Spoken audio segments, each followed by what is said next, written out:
అభి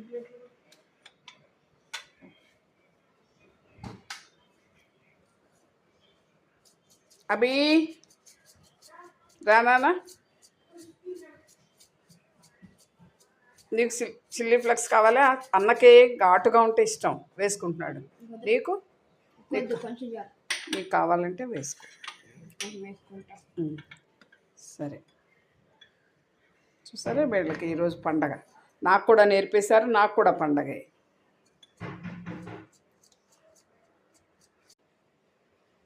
hi అండి, ఈరోజు మనం ఇంట్లోనే పిజ్జా ఎలా తయారు చేసుకోవాలో తయారు చేసుకుని చూద్దాం. నేను నా మనవల కోసం ఈరోజు గారెలు చేశాను. అసలు వాళ్ళు ఎట్టి పరిస్థితిలో తినలేదు, పిజ్జాలో అలవాటు పడిపోయారు.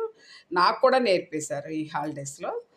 అందుకని నేను ఎందుకు పిజ్జా తయారు చేయకూడదని ఈరోజు మొదలుపెట్టాను. బేస్ అయితే బజార్ నుంచి తెప్పించుకోవచ్చు. పిజ్జాకి కావాల్సిన పదార్థాలు: టొమాటో, కార్న్తో చేసుకోవచ్చు, పన్నీర్తో చేసుకోవచ్చు, మనం చీజ్ ఓన్లీ చీజ్తో కూడా చేసుకోవచ్చు అనమాట. చూసారా, ఇది cheese, tomatoes, corns, pizza base, pizza sauce. ఇది పిజ్జా సాస్ ఇలా మార్కెట్లో దొరుకుతుంది. చిల్లీ ఫ్లక్స్ కూడా దొరుకుతాయి. Onions, capsicum. చూసారా, ఆయిల్.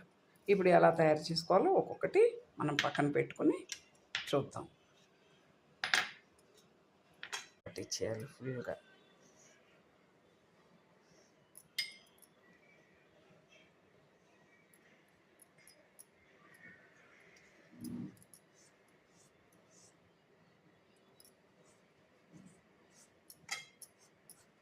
ఈ బ్లింకెట్ వచ్చాక 2 నిమిషాల్లో వచ్చేస్తున్నాయి. ఏం కావాలన్నా ఒక సెకండ్లో ఇంటికి వచ్చేస్తుంది.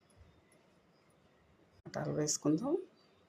తప్పనిసరిగా టమాటా ఉండాలి, క్యాప్సికమ్. ఇప్పుడు పిజ్జా జోలికి వెళ్ళేదాన్ని కాదు, అలాంటిది ఈ సమ్మర్ హాలిడేస్లో మా మనవాళ్ళు నాకు నేర్పేశారు. అందుకే నేను ఓన్గా తయారు చేసుకుంటే ఎలా ఉంటుందని మొదలుపెట్టాను అన్నమాట. ఇప్పుడు కార్న్ వేసుకుందాం.